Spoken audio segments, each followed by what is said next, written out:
সুখে থাকাটাই জীবনের সার্থকতা নয়, কাউকে সুখে রাখতে পারাটাই হলো জীবনের চরম সার্থকতা। আসসালামু আলাইকুম, রিজনাল লাইফ ব্লগে আপনাদের সবাইকে স্বাগত। আশা করছি সবাই ভালো আছেন। আলহামদুলিল্লাহ, আমরাও ভালো আছি। তো আমার ভিডিওটি অলরেডি যারা ক্লিক করেছেন অবশ্যই একটা লাইক দিয়ে কন্টিনিউ করবেন আর চ্যানেলটি সাবস্ক্রাইব করে পাশে থেকে যাবেন। আর সবার কাছে এইটুক বিশ্বাস এবং আস্থা আমার সব সময় আছে যে আমার ভিডিওটি অবশ্যই স্কিপ না করে পুরোটা দেখবেন। তো এই তো সকালবেলা কিন্তু গাছ থেকে একদম হলুদ পাকা কমলাগুলো পেড়ে নিলাম। আর এই যে আমার নতুন অতিথি পরিবারে এসেছে, এদের নিয়ে একটু রোদে খেলা করছে মেয়ে। তো মার্শাল্লাহ, এদের সাথে মেয়ে কিন্তু অবসর সময়গুলো খুব সুন্দর করে কাটিয়ে দিচ্ছে আমার করিডোরে। আর কি সুন্দর করে দেখেন, মানে ঘুর করছে। ভীষণ ভালো লাগছিল যে এত সুন্দর করে করিডোরে এরা খেলছে এবং এরা এদের মতো করে কিন্তু খুব সুন্দর করে সময়টা কাটিয়ে নিচ্ছে। জীবনে 5টি জিনিস খুঁজে পাওয়া খুব কঠিন: নিজের মনের মতো একটা মানুষ, নিষ্পাপ একটা মন, কষ্টের ভাগিদার, নিঃস্বার্থ ভালোবাসা আর বিশ্বাসী মানুষ। পাওয়ার পর যদি মর্যাদায় দিতে না পারেন তাহলে হারিয়ে যাবার পর কাঁদবেন না। আসলে এই কথাগুলো কিন্তু খুব গুরুত্বপূর্ণ আমাদের জীবনে। তো যা হোক, এই তো সকালে কিন্তু করিডোরে খুব সুন্দর করে মা, মেয়ে আর আমার নতুন পরিবারের অতিথিদেরকে নিয়ে খুব সুন্দর করে সময় কাটিয়ে দিলাম। আর এই শীতের মিষ্টি রোদে গাছগুলো এবং নিজেকেও এত ভালো লাগছিল যে কিছুতেই কিন্তু রুমের ভিতরে আর যেতে মন চাইছিল না। তো যা হোক, কিছুক্ষণ সময় তো থেকেই গেলাম। আর যেহেতু স্কুল বন্ধ, তো একটু সকালের নাস্তাটা কিন্তু একটু লেট করেই করা হচ্ছে। তো করিডোর থেকে যেই সকালের নাস্তাটা করে নেব, আর সকালের নাস্তা করে চলে যাব বাবার বাড়ি। ভীষণ সুন্দর রোদ একদম ঝলমল করছে আমার পুরো করিডোরগুলো। আর গাছগুলোও তাদের সাথে সঙ্গ মিলাচ্ছে। এক কথায় অপূর্ব। এই তো এসে ভাত ভাজি, ডিম ভাজি আর বেগুন ভাজি দিয়ে আজকে সকালের নাস্তা করে নিব। আর তার সঙ্গে থাকছে কিছু বাকরখানি। আসলে অফ ক্যামেরায় আমি চাটাও করে নিয়েছি। তো যে যেটা খাবে সে সেইভাবেই কিন্তু রান্নাটা করে নেওয়া হয়েছে। যে আপনাকে সাহায্য করে তাকে কখনো ভুলে যাবেন না। যে আপনাকে ভালোবাসে তাকে কখনো ঘৃণা করবেন না। যে আপনাকে বিশ্বাস করে তাকে কখনো ঠকাবেন না। তো এই তো সকালের নাস্তাটা কিন্তু মোটামুটি একদম রেডি। আসলে জীবনে ভালো থাকার জন্য কিন্তু অনেক কিছু বেশি প্রয়োজন পড়ে না। যে আর জীবন কিন্তু একটাই। আর সেই জীবনে যদি সুন্দর করে উপভোগ করতে না পারেন তাহলে কিন্তু বেঁচে থাকার কোনো সার্থকতাই আসে না। তো এই তো সকালের নাস্তাটা খেয়ে কিন্তু আমরা চলে যাব বাবার বাসায়। আর যেহেতু আজকে ছুটির দিন, মানে আপনাদের ভাইয়ার অফিসও ছুটি, তো নিজেরা নিজেদের মতো করে যতটুকু পারি সময়টাকে উপভোগ করার চেষ্টা করি, এই মাত্র। আর আপনাদের ভাইয়া কিন্তু সবসময় মানে বেড়াতে ভীষণ পছন্দ করে। যদিও সে সময় করতে পারে না, তবুও কাছে যতটুকু পারি ততটুকু করে কিন্তু আমরা ছেলে মেয়েদেরকে নিয়ে নিজের মতো করে নিজের স্বাদ আর সামর্থ্যকে দুটো ব্যালেন্স করেই চলার চেষ্টা করি।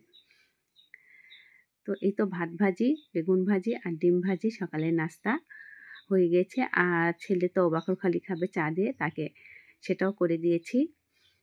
ওর বাবা অনেকগুলোই বাকরখানি কিন্তু নিয়ে এসেছে। আসলে শীতের সময় কিন্তু দুধ চায়ের সাথে বাকরখানি খেতে ভীষণ মজা লাগে। আর আমারও কিন্তু এই খাবারটি খুব প্রিয়।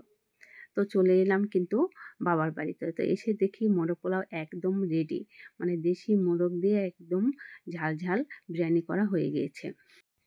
তো আর দেরি করব না, গরম গরম খাবার সবাই মিলে একসঙ্গে বসে খেয়ে নেব। আসলে পরিবারের সবাই মিলে একসঙ্গে খাওয়াতে কিন্তু ভীষণ মজা। সেটা এখন যে খাবারই বলুন না কেন, একসঙ্গে খেলে যেমন তৃপ্তি লাগে এবং অনেক কিছুই কিন্তু শেয়ার করা যায়।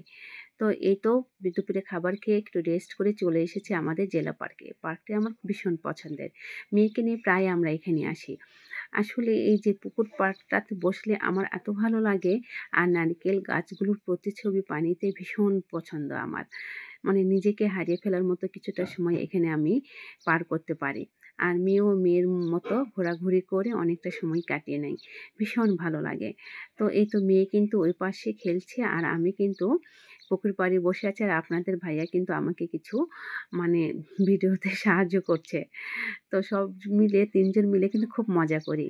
আসলে স্বামী মানে একটা প্রবল বিশ্বাসের নাম, যে স্ত্রীকে বাঁচতে শেখায়, হাসতে শেখায়। তাই তো নারী পরিবারের সমস্ত সুখ ত্যাগ করে স্বামীর কাছে থাকতে চায়, যে দিন শেষে স্ত্রীর অভিমানের ভাষা বোঝে। আসলে স্বামী এইরকমই হওয়া উচিত। অর্থটা কিন্তু বড় কথা নয়। অর্থ দিয়ে হয়তো আপনি কিছু অভাব পূরণ করতে পারবেন, কিন্তু সুখ কিনতে পারবেন না। আর সুখের জন্য হাসব্যান্ড ওয়াইফের বোঝাপড়া, তাদের একে অপরের প্রতি বিশ্বাস, এই জিনিসটা কিন্তু খুব বেশি দরকার। সেটা এখন যেই ক্ষেত্রেই বলুন না কেন। আর এই যে কত সুন্দর গোলাপ ফুটেছে কিন্তু পার্কে। তো মেয়ে কিন্তু হাত দিয়েও আর হাত দিচ্ছে না। ও বলছে যে, "মামুনি পাপড়িগুলো খুলে যাবে। তো গাছেই সুন্দর থাক।" তো মেয়ের এই ধরনের মানসিকতা কিন্তু আমার ভীষণ ভালো লেগেছে। ও বুঝে গিয়েছে যে গাছের ফুল আসলে গাছেই সৌন্দর্য। হাত দিয়ে নষ্ট হয়ে গেলে কিন্তু ফুলের সৌন্দর্যগুলো আর থাকবে না। তো এই তো একটু ঘোরাঘুরি করেই কিছুক্ষণ পরে আমরা চলে এলাম পিঠা খেতে। আর এই যে এই পিঠাগুলো খেতে কিন্তু অসম্ভব মজা লাগে। তো যদিও আমি বলছিলাম যে সন্ধ্যা হয়ে গেছে, চলো আমরা চলে যাই। তো ওর বাবা বলল, না, পিঠা খেয়ে এবং কিছু পিঠা বাসায় যেন নিয়ে যাই। তো এই যে কিছু পিঠা নিয়ে কিন্তু আমরা অলরেডি বাসার উদ্দেশ্যে রওনা দিয়েছি। কিন্তু বাসায় এসে দেখি আমার আম্মা সমস্ত খাবার কিন্তু পাঠিয়ে দিয়েছে। আসলে মায়ের ভালোবাসা বুঝি এমনই হয়। হয়তো ভাবছে যে মেয়ে বাসায় যেয়ে রাতে আবার ঝামেলা করবে, আর এই ঝামেলা যেন না করতে হয় সেজন্যই কিন্তু সমস্ত খাবার পাঠিয়ে দিয়েছে। আসলে মায়েদের মানে কোনো কিছু বলতে হয় না, তারা এমনিতেই কিন্তু সবকিছু বুঝিয়ে যায়। তো এসে দেখি এই যে মোরগ পোলাও, পরোটা এবং কিছু পিঠা কিন্তু আমার বাসায় পাঠিয়ে দিয়েছে। তো এগুলোই আমি একদম বাহির থেকে এসে ফ্রেশ হয়ে গরম করে নিলাম। আর রাতের খাবারটা খেয়ে নেব। আর সবাই মিলে খুব মজাই করলাম সারাদিন। তো আমার প্রিয় আপু এবং ভাইয়াদের কাছে বিশেষ অনুরোধ, অবশ্যই একটা লাইক দিবেন আর সুন্দর সুন্দর কমেন্টস করবেন। আজকের ভিডিওটি এখানেই শেষ করছি। আবার দেখা হবে পরবর্তী ভিডিওতে।